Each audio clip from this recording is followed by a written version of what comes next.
I'm going to spend maybe half the time talking about my career journey and then try and pull some of the strands together from today's panels. I'm a physicist originally. I went to Cambridge University, undergrad and grad, and my career journey is probably fairly applicable to a day that's supposed to be about products and product design, but inevitably ends up talking about everything from AI through to sustainability as pertains to that.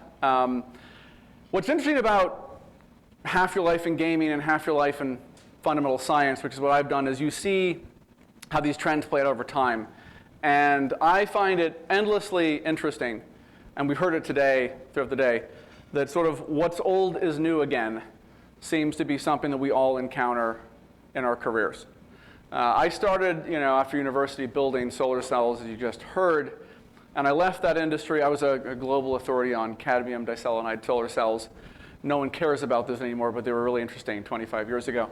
I left the industry when I worked out that Bob in the finance department controlled my R&D budget and scale-up department, scale-up function. I was sort of like, well, I should probably go and be Bob in the finance team, right? So I went to work for Technicolor in strategic planning and development. Technicolor is a company that I found interesting because it's 110, 20 years old now, and it's a business where early on I got to see how they went through endless platform transitions, converting studio relationships from color by Technicolor into, by the time I got there in the 90s, it was a VHS and DVD replication, duplication business. I then went to work for JP Morgan for a while. I like to say I had 1 or 2 really good years in the dot-com boom, and then figured out by sort of 2000 that if I was going to get paid minimum wage to work 80 hours a week for a no bonus year, I might as well start my own bank or company, and that's what I did. I ran my first public company in London. It was a business called Monster Mob Group PLC about 21, 22 years ago. And what I find interesting about my lens is I like to tell my wife that I don't read fiction because you don't have to. Fact is stranger. And when I think about the passion of people that build products in all the boards and companies I've been involved with, I find the most passion in the craziest industries, right? So gaming has far more death threats in it than probably almost every industry I've seen or been a part of, right? Bomb threats, death threats, CEOs that have security details because they changed something in their game and their consumers are really pissed off about it. And I had death threats in the boardroom in a public ringtone company, if you can believe that, 20-something years ago. Who would have thought? And that's really followed me in that industry. Like you have very passionate people with relatively low barriers to launching products, right? Because you just put it live. It's kind of like financial services. Like on Monday, we can run the algorithm. We don't have to spool up manufacturing. There's no supply chain. We're there. And so people's intensity gets really put into the product from the start. I sold the ringtone company. I was going to write a book called Ringtone Wars because there was just so much passion internationally about there in my career. And I ran a feature film gaming company in San Francisco called Hands On Mobile. The board hated each other there again. I know we had the panel on product design in the boardroom. I look forward to writing a book at some point about all the boardroom conversations I've seen, both around products, around product strategy, and just personal ego and envy, which is equally entertaining. Hands On Mobile's board hated each other, right? There was 5 classes of stock, plus D prime, plus some venture debt. And I traded a relatively financially healthy company there to take over this nearly bankrupt public company called Glue Mobile in late 2009, early 2010. And Glue was, when I started, it was like a $30 million market cap company with $30 million of debt, running out of cash in 6 months. And I remember thinking, I've done one of these turnarounds before in the ringtone thing in the UK. I'm getting too old for this, although I was like 29 or 30, so I could do it one more time. Amazingly, Glue's board had been totally acclimated to this notion they were going to run out of cash in 6 months. And so earnings calls at Glue Mobile when I started were sort of the CFO reading out the debt covenants, preparing for the imminent demise, any quarter, right? It was a lot of work, right? Crawling back from that. We sold Glue in the end for $2.5 billion 3 years ago. And I don't think about my life as introduced through the lens of Kim Kardashian Hollywood, although she still is a decent acquaintance of mine.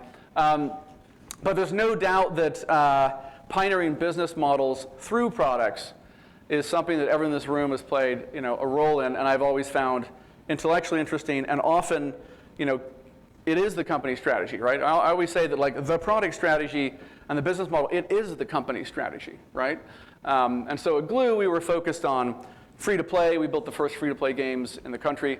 My partnerships with Apple and Google go back to 15 years to those early days when we built first Android games with my dear friend Andy Rubin, and obviously the first iOS free-to-play games as well in 2009, early 2010.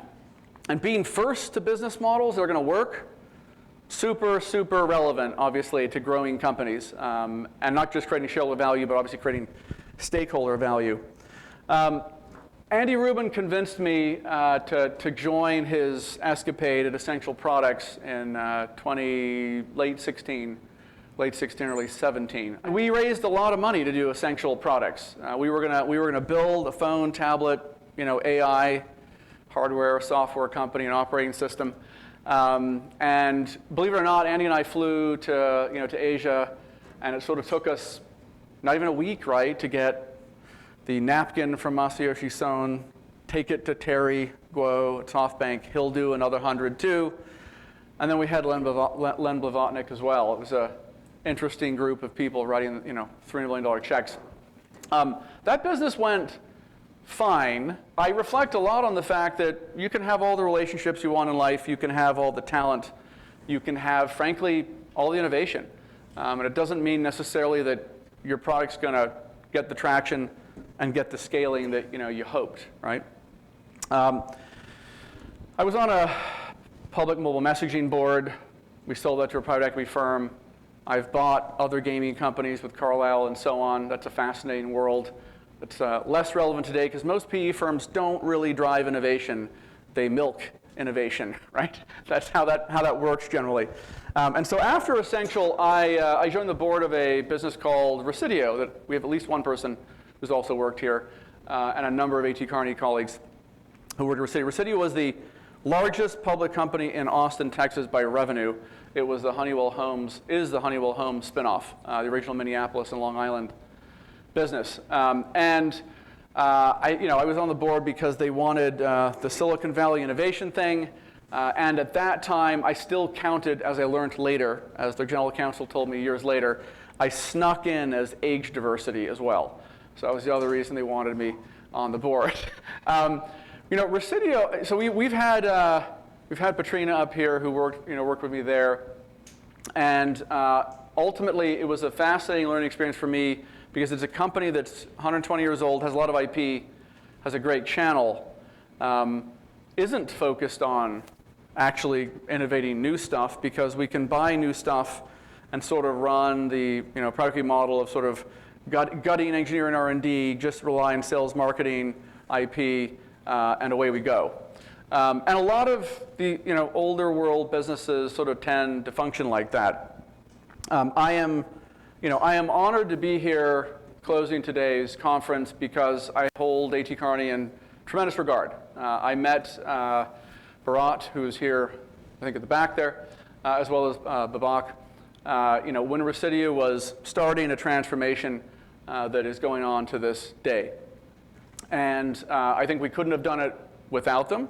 There was a lot of shareholder value created through it. And I was endlessly impressed with the fact that our Kearney colleagues were always willing to roll with us, even when I called on a Friday night at 8, 9, 10 o'clock, and I'm like, there's a board meeting on Tuesday, and we don't understand what's going on in our thermostat business. Kearney does the hard work, they do the data work, they do the detailed work, and I think I can say this: like, not every professional services firm will work on the weekend. I will say that. That's like the old days, the old school days are over, but there's still plenty of them here. When I left the board of Residio, I led probably the second best performing SPAC franchise, and I focused half of that on the gaming sector and half of it on fundamental science. So I'm proud that I've followed the quantum computing industry for about 25 years. Some of my best friends from Cambridge University stayed in academia. And I took the short side bets on quantum computing for probably the first 10 or 15 years out of school. And I won those bets, by the way. Quantum computing didn't really go anywhere from sort of the late 90s till sort of the early 2010s. And then I started to lose those bets in sort of 2015. And so in 2019, I had this sort of relatively crazy idea of going like, look, I really think that by the mid-2020s, quantum computing is going to be a real thing. What's fascinating about today, and if you think about the arc of human history and think about the AI panel we had in particular, what's old is new again. The pace of human innovation is exponential, but the patterns are very much there, right? And so I knew in 2019, when I looked back at 2015, quantum was nowhere, then all of a sudden it was somewhere there'd been $2 billion of venture money. I knew if I scrolled forward 5 years, instead of being called a crazy, crazy man, which I'd been called at Glue Mobile for doing free-to-play gaming, game's going to be free, who would do that? Who would do that? We used to fight with our own employees about that, if you can believe that, 15 years ago. But I knew in 2019 and by 2024 that people wouldn't think quantum's a crazy idea, right? And I sit here again, equally confident that in 5 more years' time, everyone will be treating this the same way they treat a GPU and a CPU, which is there's going to be a third leg of the stool here. I think you're hard-pressed to find a Fortune 500 CEO that says quantum's not something I'm going to think about today. And that was different 2 years ago. Just like ChatGPT 2 was considered a curiosity 2 years ago. It was a hobby. And then all of a sudden, it was an, oh goodness gracious. And now, it's hard to not talk about ChatGPT 4 and where that's maybe going. So I took IonQ public, which is a business that Rima is a CRO of. We're the first public quantum computing company. We did it with Goldman Sachs, and we probably raised twice as much money as every other quantum company combined, times 2, which I'm proud of. And IonQ is a strong business. You guys should all meet Rima if you haven't, because I have no doubt that technology and optimization is going to meet the physical world, at ever increasing rates. I also did satellite data with Planet Labs, which is a public benefit corporation. The first public benefit corporation went public in an S4 IPO with one of my blank check companies. And it's focused on sustainability, right? Using satellite data to drive digital transformation, things like wildfire detection, things like emissions tracking. If you're Koch Industries, tracking your competitors' trucks coming out of the mine. It's amazing what you can do with satellite data today. And it's an industry that has huge CapEx, very challenging software stacks. It's kind of like launching your own iPhone into the air every time. But I have no doubt that all of us are using satellite data to a greater extent in our businesses, particularly those of you that work at larger firms. In a post-SPAC world, and I've done gambling and sports betting, as IPOs as well. I have the privilege of serving as the chairman of the Futurum Group, which is why I'm here, actually. Our friend Daniel Newman, you've heard from a couple times. He's here. And Daniel's got really exciting analyst insights, influence, and research firm. And so he finds my breadth, I think, interesting. Plus, I'm a nice guy, and he likes hanging out with me. But ultimately, Daniel's got a fascinating business that's growing at an incredible rate, and I think will give Gartner a run for its money soon, with practices everything from cybersecurity to quantum computing through to, of course, almost every industry in this room actually is touched by Daniel's business. And I encourage you to bump into this fellow if you haven't already, because he can do great things for your business. Let me talk a little bit about the panels today, because I thought we had some great comments. AI, start to go backwards. I was the keynote speaker at a Fortune dinner, a few months ago, and there was 25 Fortune 500 CFOs there, and I was talking about the fact that AI gives everyone's business a choice about whether or not you're going to take the savings that it delivers and pay it as a dividend to your customers or your shareholders. And it was really fascinating to me to watch. 24 of the 25 CFOs were like, I'm really agonizing with this. We think we should give it to our customers and grow market share. And then there was one or two people that were like shaking their head, going like, this guy's a nut job. We're going to give it all back to the shareholders and fire everybody. And that will be the choice that everyone faces. Like I think AI is going to do really interesting things in the competitive landscape as all of our companies make these decisions by geography, by group. And they think through not just who should capture the benefit, and when and how. But they're going to have to think through the fact that, as you've already heard, AI is becoming an energy problem. Quantum computing is going to play a big role because it uses about 1/10 as much energy for a lot of optimization problems as classical AI and machine learning. And that is a big deal. Your brain, according to some physicists, is a quantum computer, right? It's entangled. It uses a few milliwatts. It's amazing. We use almost no power, right, compared to everything else. And look, I think that when I look out at what will happen to the broader AI landscape, I believe it'll be a net job creator, right? So yes, bookkeeping in certain geographies is not going to be a hot job, the way that ATMs have obviously changed the banking business, and Excel has been a big driver of change in the financial services industry. But there are more people employed today in financial services than there have ever been in frankly, the history of the country, right? They just do higher level jobs. So I think AI is going to be a net job creator. I also think that it's pretty interesting to think about our children going into the world in a fully AI world, right? Which has never happened before in history. But I am a very bullish fellow when it comes to the fact that since we had, the loom, the Luddites, people used to sit around in the Roman Empire fanning flames to keep the floors warm. We don't do that anymore, but everyone's still employed, right? So humans are really ingenious about finding, we don't think it at the time, but within a generation, we're really good at finding a way to upskill ourselves generally.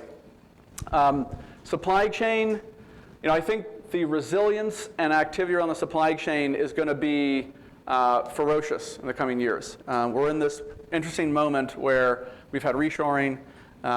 Robots are going to start featuring. If you've ever seen a business called Agility Robotics, I almost took them public a few years ago. Watch the videos. The 2030s will be releasing from a robotic manufacturing, onshoring perspective.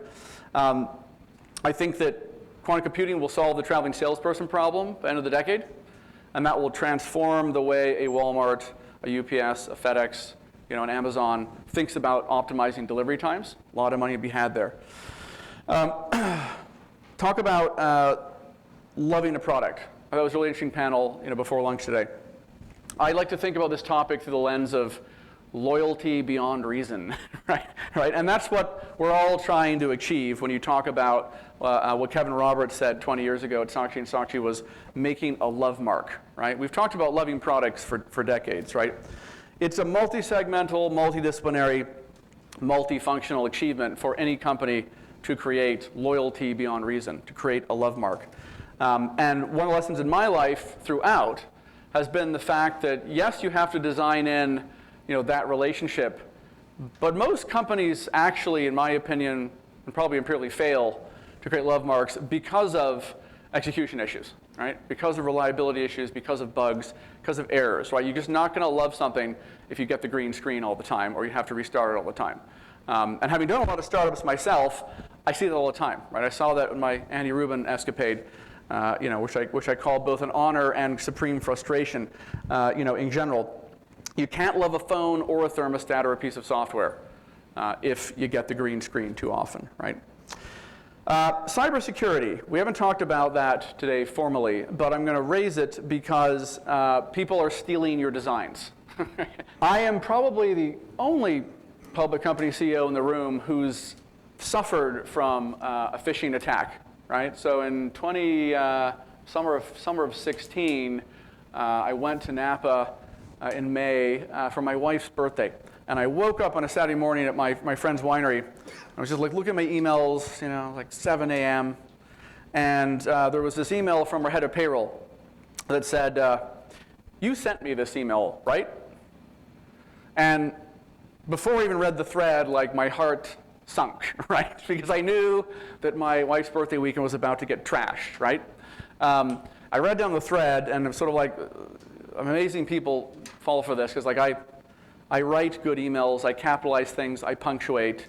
But unfortunately, our head of payroll, Glue, fell for an email from me that said something like, hey, I'm doing some work for the comp committee. Please just upload all of our employees' W-2s to this Dropbox link, right? Amazing, right? Amazing. I was on LifeLock until recently. All of us were, right? Because everyone in the US got uploaded, right? And of course, by Saturday morning, the Dropbox link was gone, and and no one ever found the culprit. I think we paid ransoms at more than one of my companies too.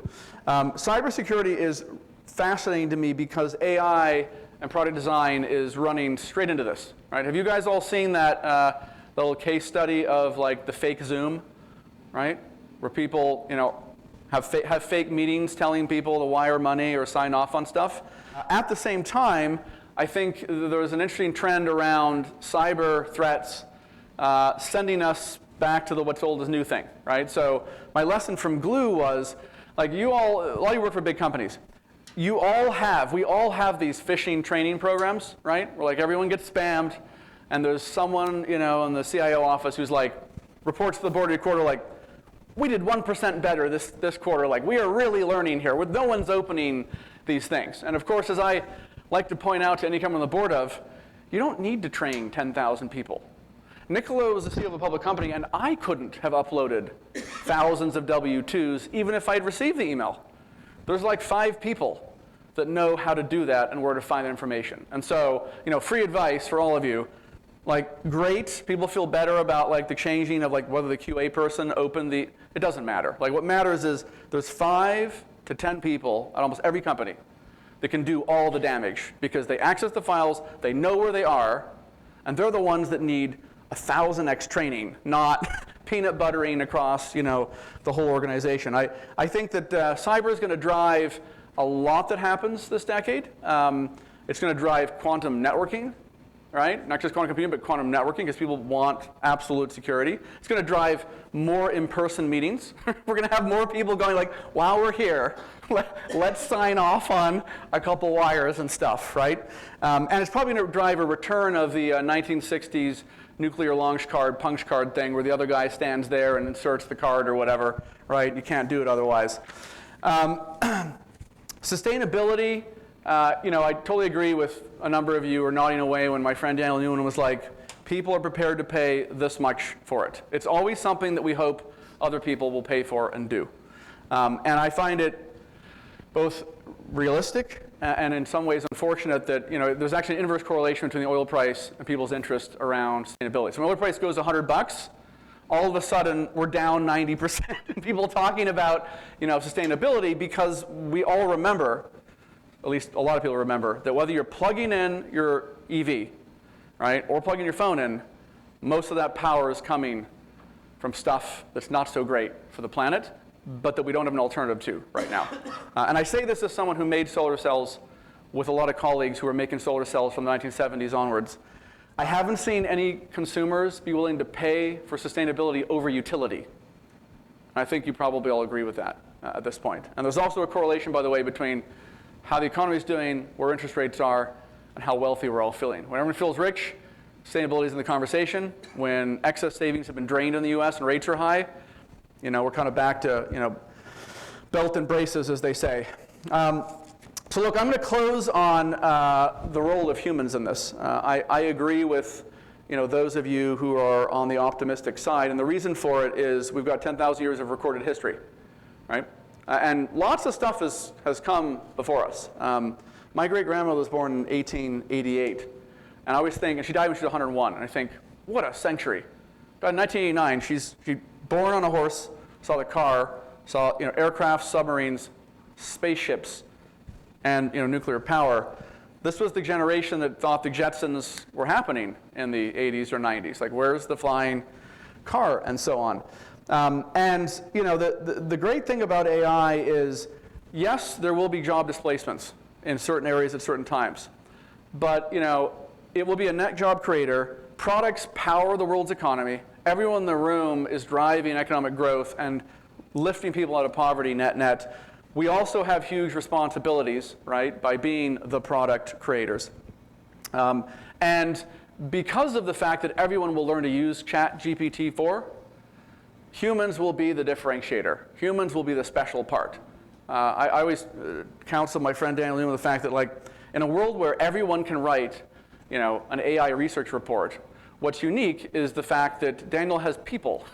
People want people on the loop, and they want personal sign-off.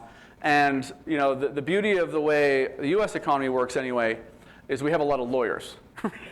And people forget that suing a bot is really hard, right? So people are going to be in the loop. You're going to have to go to the doctor, who do you sue, right? If the AI says we're taking the spleen out and it turns out that wasn't a good idea, right? So doctors will be okay because they'll have to sign off on stuff. The other thing I always remind people is, so in 2015, I was at dinner with some White House job czar or industry of the future czar, and I was sitting there with a bunch of Stanford professors, and they were all vastly pessimistic. Like 2015, like million truckers going to be unemployed by next year. And I sat there and I went no, I get that. I was on a panel with not to be named Tesla board members who were like, Niccolo, by 2025, it'll be illegal to drive your own car. I'm dead serious. This is a real forecast 10 years ago. And I sat there and I said, I don't see any of that happening. Don't see any of that happening. You know why? Because humans vote. The robots don't vote, okay? When your autonomous truck drives into my sovereign state of whatever, you're going to need a safety driver. And guess what? Do you know how truckers have done the last 10 years?